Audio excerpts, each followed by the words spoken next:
प्यार से कहना धय निरंकार जी।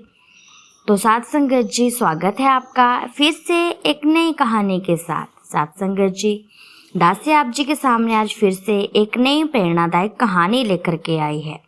कहानी का शीर्षक है कि यदि हम दूसरों के ही बुराइयों को देखते रहेंगे, दूसरों के दोषों को ही निकालते रहेंगे, तो हमारी जिंदगी में सुख कब आएगा। साथ संगत जी, तो साथ संगत जी, आज जिस कहानी में हम यही जानेंगे कि दूसरों की बुराइयों को देखने की बजाय यदि हम खुद पर ध्यान दें तो शायद हमारी जिंदगी में ये सब परेशानियां नहीं आएंगी। तो साथ संगत जी, एक बार की बात है कि हाल ही उर्दू के विद्वान शायर हुए हैं। जब वह बालक ही थे तो एक बार अपने पिता के साथ किसी दूसरे शहर में गए। उन दिनों यातायात के आधुनिक साधन उपलब्ध नहीं हुआ करते थे, हमेशा ही पैदल यात्रा करनी पड़ती थी। यात्रियों को ज्यादातर बैलगाड़ियों पर यात्रा करनी पड़ती थी। सड़कें इत्यादि भी नहीं बनी होती थी। आमतौर से जंगलों से ही गुजर कर ही जाना पड़ता था। जंगलों में जंगली जानवर तथा डाकुओं आदि से मुठभेड़ होने की संभावना रहती थी। इसीलिए लोग अक्सर काफिला सा बनाकर सफर किया करते थे। हाली और उनके पिता भी एक काफिले के साथ ही जा रहे थे। रात को एक जंगल में ही काफिले के लोगों ने विश्राम किया। पौ फटने से पहले ही हाली तथा उनके पिता सुबह की नमाज पढ़ने के लिए उठ गए। उन दोनों ने नमाज पढ़ी। साथ संगत जी, नमाज समाप्त होने के बाद हाली ने देखा कि उनके अलावा कोई अन्य व्यक्ति नमाज अदा करने के लिए नहीं उठा था। सभी मस्त होकर के सो रहे थे, जैसे कि उन्हें नमाज पढ़ने की कोई चिंता ही ना हो। साथ संगत जी, हाली से रहा नहीं गया। उन्होंने अपने पिता से आखिरकार पूछ ही लिया कि ये लोग कितने आलसी हैं, सभी पड़े सो रहे हैं बस। किसी ने भी उठकर अभी नमाज नहीं पढ़ी है, क्या इनको नमाज नहीं पढ़नी? हाली की बात सुनकर उनके पिता ने क्रोध से कहा, साथ संगत जी, अरे नालायक, सुबह उठकर दूसरों के दोष निकालने से अच्छा है कि तू सोया ही रहता। कम से कम मैं इन बातों से अनजान तो रहता। मैंने तुझे नमाज पढ़ने के लिए उठाया था, दूसरों के दोष निकालने के लिए नहीं उठाया था। लेकिन तुम तो उठते ही दूसरों के दोष निकालने लग पड़े, जिसकी वजह से तू नालायक का नालायक ही रह गए। कभी भी तू आगे बढ़ने की सोचता ही नहीं है। यदि तू आगे बढ़ भी जाता है तो कोई ना कोई रास्ते में कोई ना कोई अड़चन आ ही जाती है, जिसके कारण तू फिर से नालायक का नालायक ही रह जाता है। साथ संगत जी, काश हम दूसरों के दोष निकालने की बजाय अपने काम से ही काम रखें। हमें जो काम सौंपा जाए उसे करें। आसपास काम कर रहे लोगों के दोष छांटने पर व्यर्थ ही अपनी शक्ति हम नष्ट करते रहते हैं। साथ संगत जी, जो कि हमारी जिंदगी के लिए बिल्कुल ठीक नहीं है। साथ संगत जी, माता जी भी अपने शब्दों में यही फरमाते हैं कि यदि हम दूसरों के दोष निकालते रहेंगे, उनमें बुराइयां ही निकालते रहेंगे, उनमें बस यही छांटते रहेंगे कि इनमें कौन सी बुराई है, बस कमियां ही ढूंढते रहेंगे, तो हमारी जिंदगी में सुख कभी नहीं आएगा। यदि हम सोचें कि हम भरपूर हैं और इसमें ये कमियां हैं, तो साथ संगत जी ऐसा भी नहीं है, क्योंकि दुनिया में पूर्ण कोई भी नहीं है, संपूर्ण कोई भी नहीं है जिससे कोई गलती ना होती हो। हर किसी से कोई ना कोई गलती हो ही जाती है।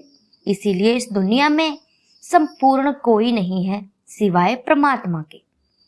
तो साथ संगत जी, जो व्यक्ति ऐसी गलतियां करते हैं और खुद को सर्वश्रेष्ठ मानने लगते हैं कि मुझसे सीख लो ये बात, मैं इस बात को अच्छे से जानता हूँ, तुम्हें सिखा सकता हूँ, तुम्हें तो आता ही कुछ नहीं है, सुबह से शाम तक पड़े रहते हो, काम काज नहीं करते, कोई काम धंधा ढूंढ लो।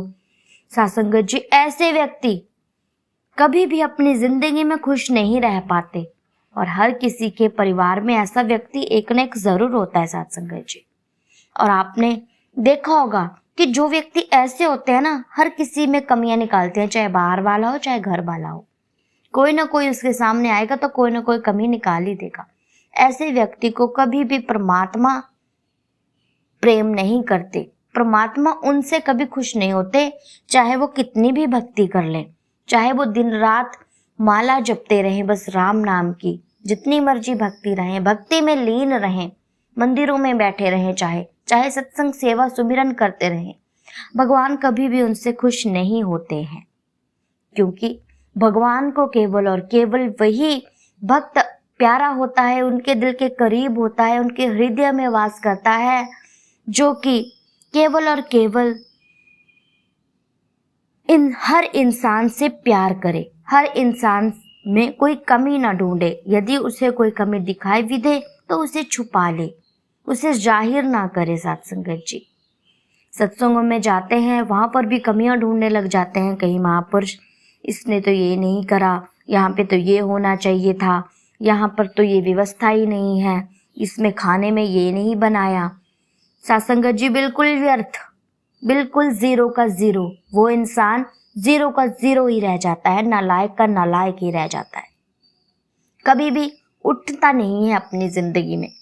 तो सत्संगत जी, दासी भी इस कहानी से यही संदेश देना चाहती है कि कभी भी किसी की भी जिंदगी में झांकने से पहले खुद की जिंदगी में झांक करके देखिए कि हम कहाँ स्टैंड करते हैं, हमारा महत्व है, हम कितने सही हैं अपनी जिंदगी में। यदि हम खुद बिल्कुल पूर्ण हैं, बिल्कुल एकदम क्लियर हैं, तो सत्संगत जी दूसरों को तो बोले भी। और जब हम खुद ही क्लियर नहीं है, हमारी जिंदगी में पहले ही उथल पुथल चली, इतनी परेशानी, इतनी कमियां हैं, तो हम दूसरों को क्या ज्ञान देंगे सत्संगत जी। इसीलिए सत्संगत जी, माता जी हर वचनों में कहते हैं कि कभी भी दूसरों के कमियां निकालने की बजाय खुद पर ध्यान दें। जो हमारे अंदर कमियां होती हैं हम उन पर ध्यान दें, हम उनको सुधारें, वही हमारी जिंदगी में सबसे बड़ी जीत होती है। हम अपनी कमियों को काबू में करें, हम अपनी कमियों को सुधारें, हम खुद में सुधार लाएं सत्संगत जी, वही हमारी जिंदगी की सबसे बड़ी जीत है। इससे बड़ी जीत कभी हो ही नहीं सकती। तो सत्संगत जी, दासी भी विनती करती है आप जी संतों महापुरुषों से कि सत्संगत जी, दासी की वीडियो को ज्यादा से ज्यादा शेयर कीजिए, ज्यादा से ज्यादा सपोर्ट कीजिए। सत्संगत जी, हर एक व्यक्ति तक ये वीडियो पहुंचनी चाहिए, जो कि आजकल का युवा ये सब बातें नहीं समझता, तो उनके तक पहुंचनी चाहिए, ताकि उनको ये जो बातें हैं वो अच्छी लगे और हम अपने प्रभु परमपिता परमात्मा के कार्य को पूरा करें। तो सत्संगत जी, दासी आप जी संतों महापुरुषों से यही विनती अरदास करती है कि दासी की वीडियो को ज्यादा से ज्यादा शेयर कीजिए। वीडियो अच्छी लगी हो तो वीडियो को लाइक कीजिएगा। सत्संगत जी, कमेंट में धन निरंकार जी जरूर लिखिएगा। ऐसी ही वीडियो के लिए चैनल को सब्सक्राइब जरूर कर लीजिएगा। अब मिलती हूँ मैं आपसे नेक्स्ट वीडियो में, तब तक के लिए धन निरंकार जी।